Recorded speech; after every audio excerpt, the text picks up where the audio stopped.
The Macchi M.C.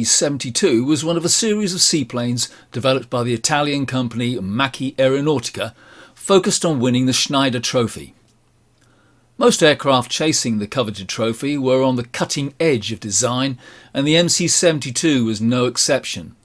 Unfortunately, its massive V24 engine had not been thoroughly tested by the time of the last race in 1931. Engine problems plagued the Italian team, and the trophy was won permanently by Great Britain with the Supermarine S6b. Instead of halting development, Macchi continued work on the MC-72. Benito Mussolini personally took an interest in seeing development of the aircraft continue and directed state funds to the company. After 2 years of work, many defects and unfortunately the deaths of 2 test pilots, the aircraft was ready for a flight on Lake Garda. Here is the route shown on a map at the time. On the 10th of April 1933, the MC-72, piloted by Warrant Officer Francesco Angelo, attained a new world speed record of 682 km per hour or 424 miles per hour. The team was not satisfied, however. They wanted to break the 700 km per hour barrier. This was achieved on the 23rd of October 1934, when Angelo piloted the aircraft at an average speed of 709 km an hour or 440 miles per hour. This record remains, even today, the highest speed ever attained by a piston-engined seaplane. So on to the model. In the last 2 videos I completed the fuselage, tail and wings, and in this final video I add the floats and all those small details to complete the aircraft. The floats have 5 instructional drawings each, starting at the front and finishing at the back. They are of simple sectional construction with added formers for strength. Before I cut out the sections, I make sure that I run a ball tool along the radiator lines to give them a corrugated texture. This takes some time, but the finish is worth the effort. I just wish I'd thought about this when I made the wings. They would have looked so much better.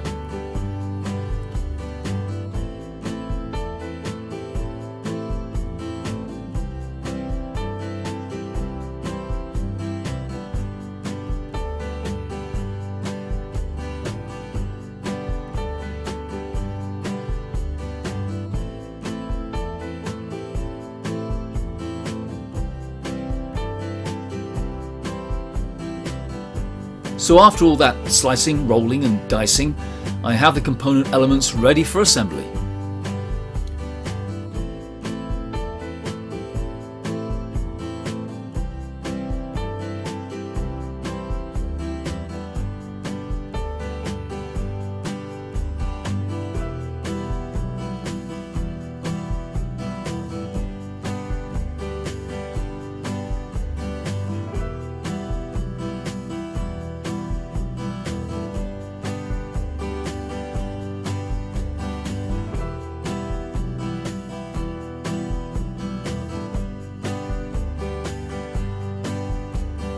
I glue some card to the formers, which makes it easier to hold while positioning them. You might notice that the formers have tabs around their edges, which are supposed to be glued to the inside of the float wall. I found that they weren't necessary at all. The former is strong enough to hold the float together without them, so my advice is just cut them off.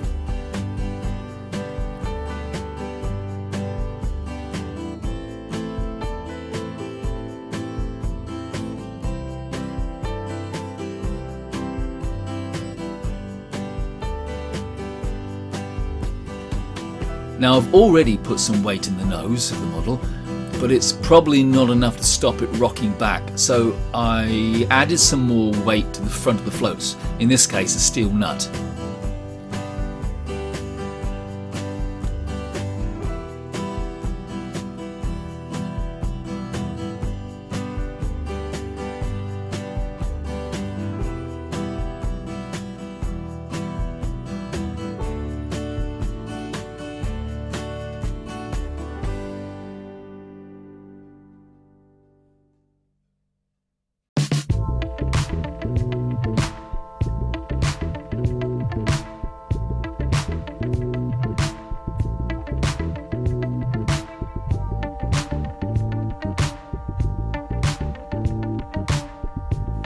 Pylons have internal box-type structures which are glued to the formers.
This last join of the rear of the float proved troublesome. It was probably due to my clumsiness, but I was left with a bad ridge which needed to be dealt with later.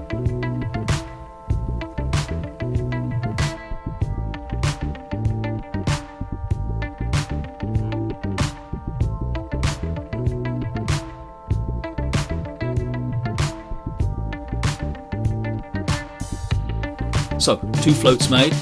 The second one turned out better, probably because I'd learned some lessons with the first, but I still have to deal with those nasty ridges and also hide the logo.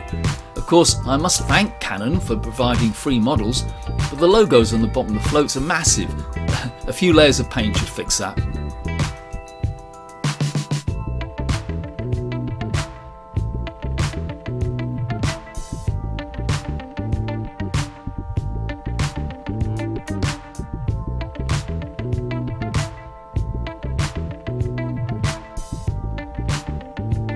So I start paring and sanding away at obvious protrusions.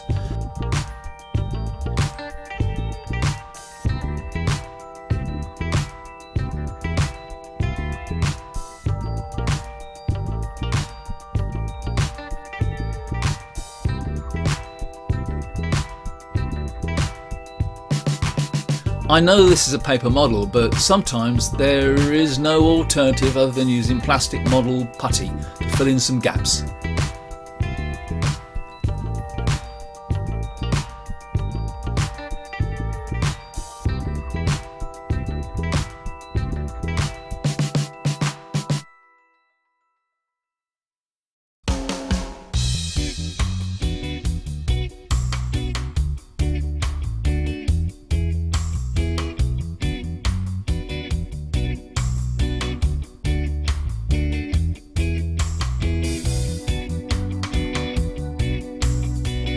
While that's drying, I make some anchor points for the rigging.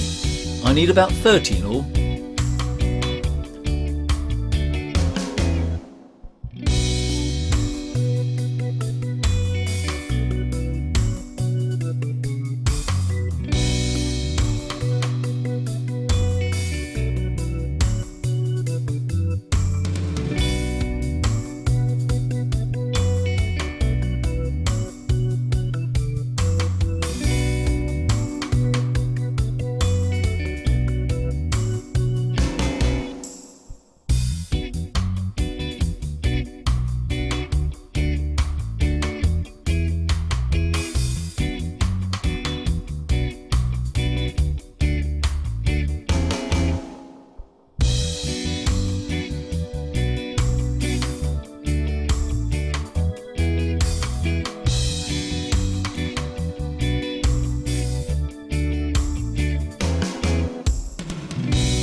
As you can see, the anchor points have a hole in the centre that the rigging is glued into.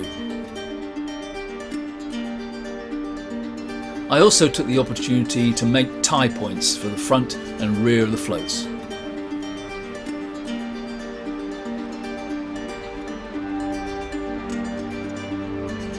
So that's the floats made. The floats are fixed to the fuselage with pylons. The pylon cores are ready, but I need to make the pylon covers. The pylons also incorporated more radiators.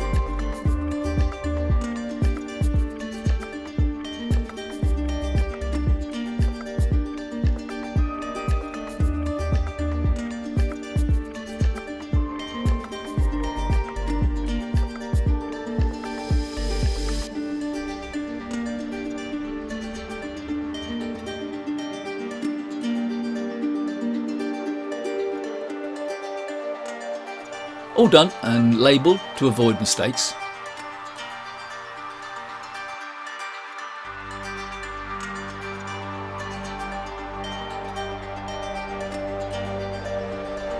Floats are painted up and looking nice, but have got a matte finish. Real aircraft has quite glossy paint, so at this point I'm going to spray all the main parts with some acrylic gloss varnish.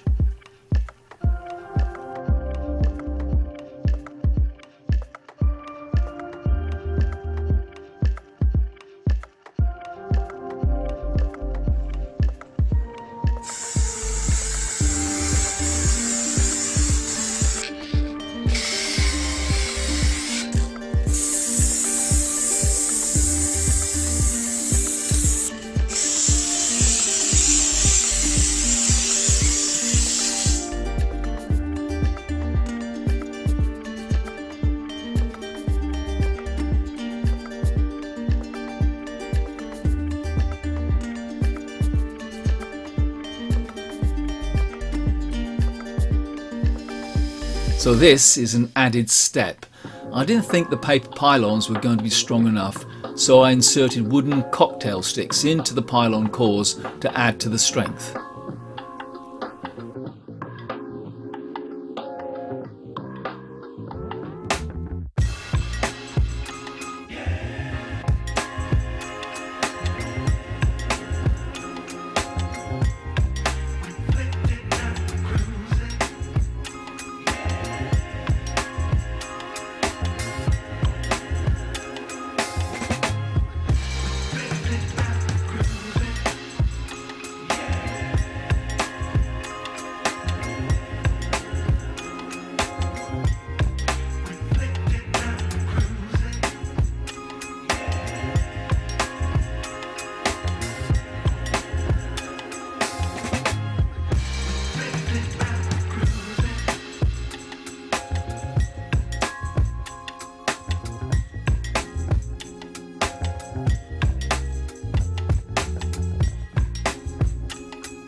There are tensional stays between the floats which stop them from pulling apart when they hit the water during landing. The model has ones made of paper, but even on a model that wouldn't be strong enough, so I made my own out of a split wooden coffee stirrer.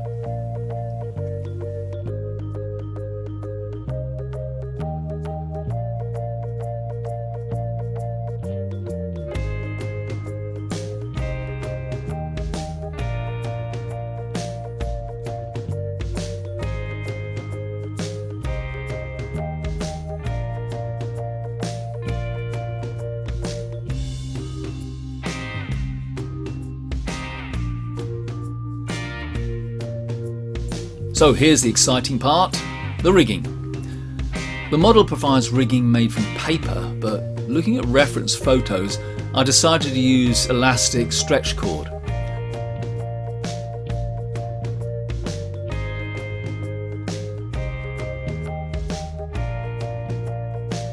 My wife uses this to make jewellery, but she donated, yes, I think that's the right word, she donated the reel to me.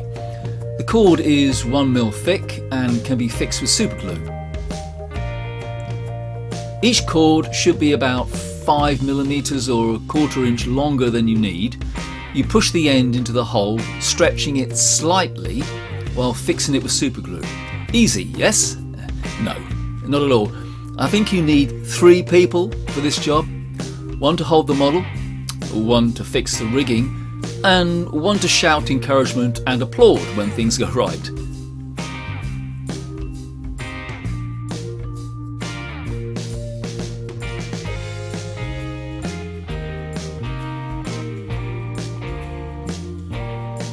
These reverse clamp tweezers do help in tight spaces.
The rigging was painted red, which looks nice. Now, after placing the rigging, I did notice that it pulled down the wings into a slight anhedral shape. You might remember in my previous video that I said I should have strengthened the wing spar with a wooden dowel. This would have helped keep the wings straight.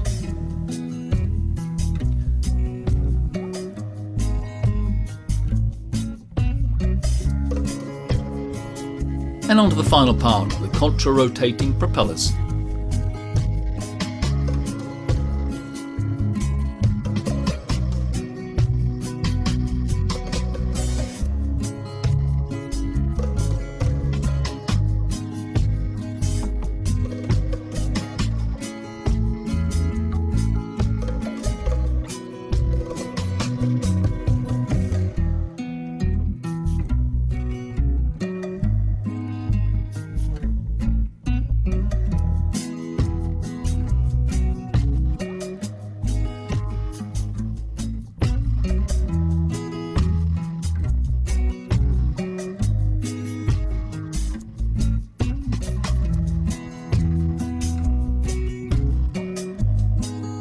Because the spinner is pointed, it's quite easy to make.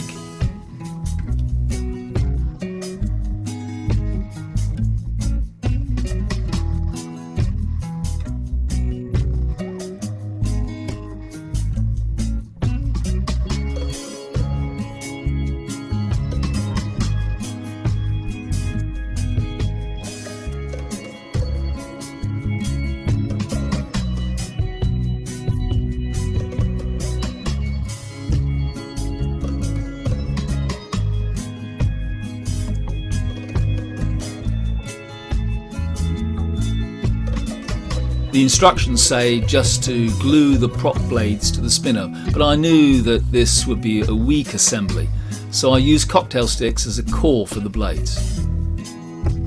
I suppose with a little thought, the blades could be made to rotate, but I decided to keep it simple and have them fixed in place.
I'm using Tamiya Silver Chrome to paint the spinner and blades.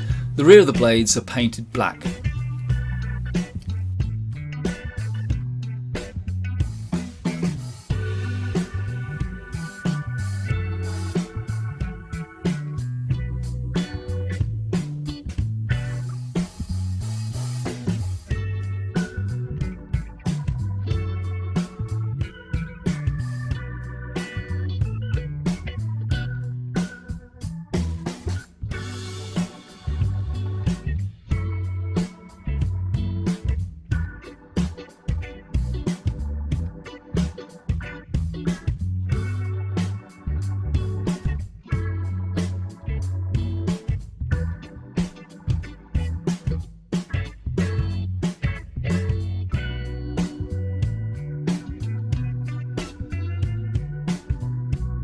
I glued the windshield on with a few dabs of fast epoxy.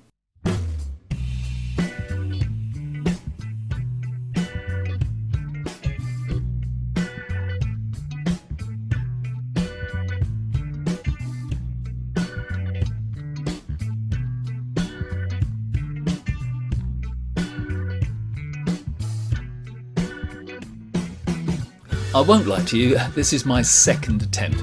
I felt the first windscreen was too small. It was lower than the headrest. So I removed it, and then using Photoshop I designed a taller one that seemed to better match the reference photos.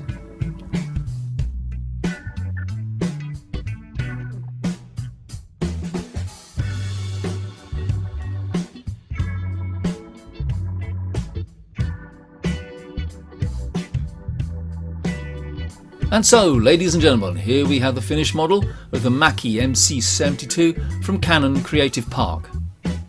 And while I go through the beauty shots, I'll give you my final thoughts. I thought the model was an interesting one to make, and despite some of the setbacks, it was fun to do. There are some flaws which can be rectified. The fuselage should have a long internal former stretching from nose to tail. This would have kept the body straight. The formers in the fuselage and floats and the wing ribs have those funny time-consuming tabs. they're not needed. Cut them off. And the wing needs a thick dowel spar to keep it straight and strong. So those were the major problems I had, but the rest of it went pretty smoothly. The parts fitted well, and if they didn't, it was of my making. The model is large at 1/25th scale, and there's plenty of scope for adding detail. How about scratch building that lovely Fiat V24 engine, which is on display next to the aircraft in the museum? So thanks for reaching the end of this series with me. I hope you've enjoyed it. If you have, then please press the like button, and of course subscribe to my channel if you've not already. And with that, I will see you all very soon. Bye bye.